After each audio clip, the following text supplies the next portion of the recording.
D'une longueur totale de 406 km, la LGV Est européenne a connu une première phase de travaux sur 300 km entre Vers-sur-Marne, en Seine-et-Marne, et Baudrecourt, en Moselle. Elle a permis de relier Paris à Strasbourg en 2h20. La seconde phase du projet consiste à prolonger cette ligne nouvelle sur les 106 km restants entre Baudrecourt et Vendenheim, au nord de Strasbourg. La nouvelle LGV rapproche Paris et Strasbourg, optimise la connexion entre différentes régions de France et enrichit l'ouverture vers l'Europe. Le 14 mai 1996, le projet de LGV Est européenne est déclaré d'utilité publique. Le 3 avril 2007 à 13h, la France entière retient son souffle devant les écrans de télévision. Dans quelques instants, la rame TGV s'élancera sur la LGV Est européenne afin de tenter de battre le record du monde sur rail. Alstom, Réseau Ferré de France et la SNCF se sont associés pour atteindre cet objectif.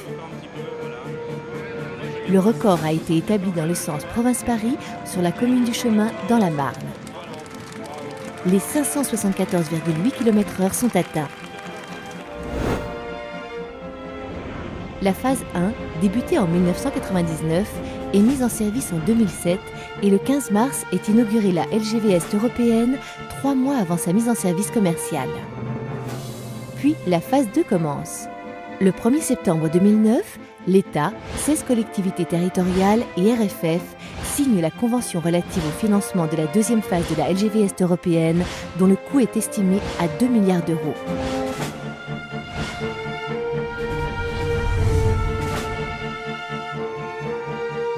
La réalisation de la suite du projet offre de nouvelles perspectives pour améliorer l'accessibilité européenne de la France et réduire encore les temps de voyage entre Paris et le nord-est de la France. Sa mise en service est prévue en 2016. La ligne se raccorde à la première phase de la LGV Est à Baudrecourt. À Lucie, en Lorraine, un nouveau raccordement est prévu entre la ligne classique Metz-Redin et la LGV pour les dessertes grande vitesse Luxembourg-Metz-Strasbourg. Au-delà de Baudrecourt, la ligne nouvelle passe au sud de Morhange, puis traverse la partie orientale du parc naturel régional de Lorraine. Un raccordement à l'est de Redin permet d'assurer les liaisons à grande vitesse Nancy-Strasbourg. Le tracé repasse au nord de l'autoroute A4 pour s'y jumeler dans la traversée du piémont occidental des Vosges. En Alsace, la ligne franchit le massif vosgien dans sa partie la plus étroite par un tunnel de 4 km. L'ouvrage souterrain assure la liaison avec la plaine d'Alsace. Il débouche au nord de Saverne. Puis le tracé recoupe l'autoroute A4, franchit la vallée de la Zorn en amont de Wilvisheim et traverse les collines de Korresberg en direction de Vendenheim où s'effectue le raccordement à la ligne existante Strasbourg-Haguenau. L'importance de l'insertion du projet dans l'environnement a été prise en compte par RFF dès l'origine de l'opération. Elle a été intégrée dans le processus de conception sur la base d'un recensement précis des enjeux en matière d'environnement, de biodiversité, de paysage, d'hydrographie et d'une large concertation tout au long des études. Ce travail a permis de définir les mesures d'évitement, puis de réduire les impacts et les mesures de compensation adaptées. La seconde phase de la LGV Est européenne évite ainsi les grandes entités patrimoniales de l'Est et en particulier les zones Natura 2000 de Lorraine et d'Alsace. RFF a obtenu auprès du ministère de l'Écologie, de l'Énergie, du Développement durable et de la mer le label 2010, année de la biodiversité, pour les actions en faveur de l'environnement prises pour le projet de la LGV Est européenne deuxième phase. Réseau Ferré de France fait de l'intégration dans l'environnement une priorité. Ainsi, la LGV Est européenne s'attache à maîtriser l'impact de la ligne sur la nature, le paysage et les habitants. Afin de limiter les nuisances sonores, le tracé est conçu pour éviter les zones habitées. Des calculs de simulation sont menés lors des études de conception pour définir les protections à réaliser afin de respecter les niveaux de contribution sonore définis par la réglementation. RFF prend un engagement de résultat. Après la mise en service, des campagnes de mesure du bruit permettront de vérifier le respect de ces engagements. Pour garantir l'insertion de la ligne dans le paysage, un large travail de concertation a été mené avec les acteurs concernés. L'objectif est d'assurer une insertion discrète de la ligne tout en affirmant la silhouette de l'infrastructure et en préservant, pour les passagers, la possibilité de découvrir les paysages depuis le train.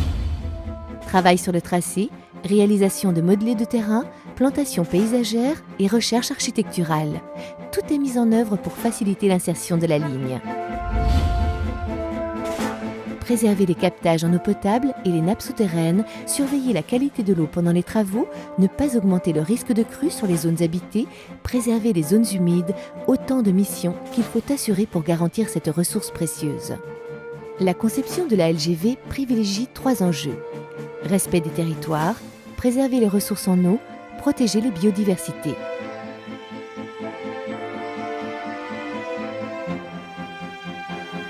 RFF a réalisé des inventaires précis de la faune et de la flore à proximité du tracé.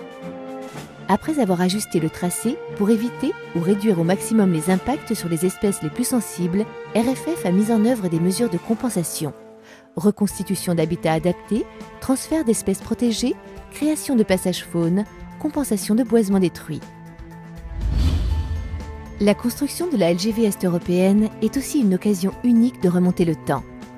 Réseau ferré de France, l'Institut national de recherche archéologique préventive, INRAP, le pôle d'archéologie interdépartemental rhénan et les directions régionales des affaires culturelles collaborent sur cette deuxième phase de travaux. Depuis 2008, et préalablement aux travaux, des archéologues interviennent sur le terrain pour détecter la présence d'éventuels vestiges, les interpréter et les préserver. Pour la deuxième phase, les diagnostics réalisés sur la totalité de la future emprise et sur les terrains annexes ont finalement conduit à la fouille effective d'une 50aine de sites. Déplacer les espèces protégées, réaliser les fouilles archéologiques, mais aussi dévier les réseaux, acquérir les terrains nécessaires, autant de missions et travaux préalables au démarrage du chantier.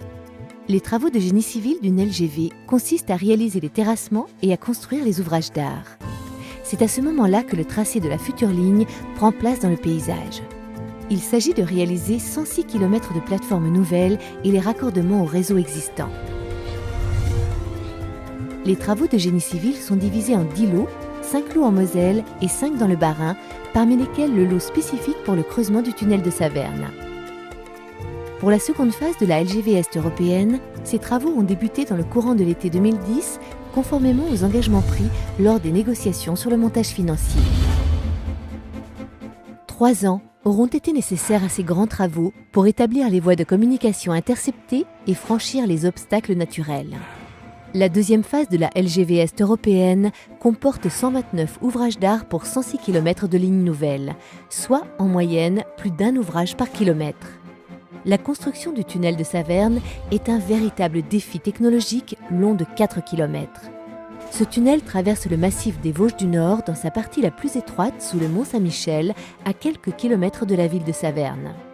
Comme en atteste la présence d'une voie romaine, le passage de Saverne rétréci, étranglé où les Vosges se réduisent à un saut abrupt, permet aux hommes et aux marchandises de transiter à travers ce massif. Le tunnel sera composé de 2 tubes de près de 4 km. Tous les 500 mètres, un intertube permettra les évacuations de secours d'un tube à l'autre en cas d'incendie, de panne de train et sera utilisé pour la maintenance de l'ouvrage. Le deuxième tube du tunnel de Saverne a été livré le 14 avril 2014. Cette étape marque la fin des travaux de génie civil et la remise officielle de l'ensemble des plateformes aux entreprises chargées de la réalisation des équipements ferroviaires. La pose des équipements ferroviaires a débuté fin 2013.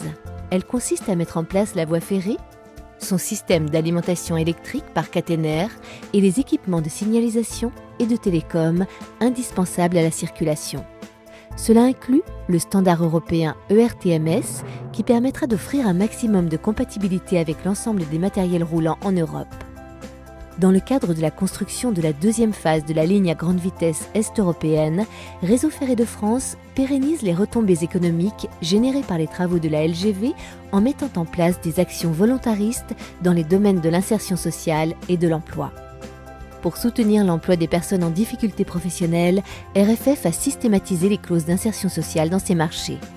Une coopération avec les structures locales existantes, en charge de l'insertion, a été mise en place pour garantir la réussite du dispositif. Les résultats ont dépassé les espérances. Pour la phase génie civil, plus d'1 million d'heures salariées ont été réalisées pour 786 personnes.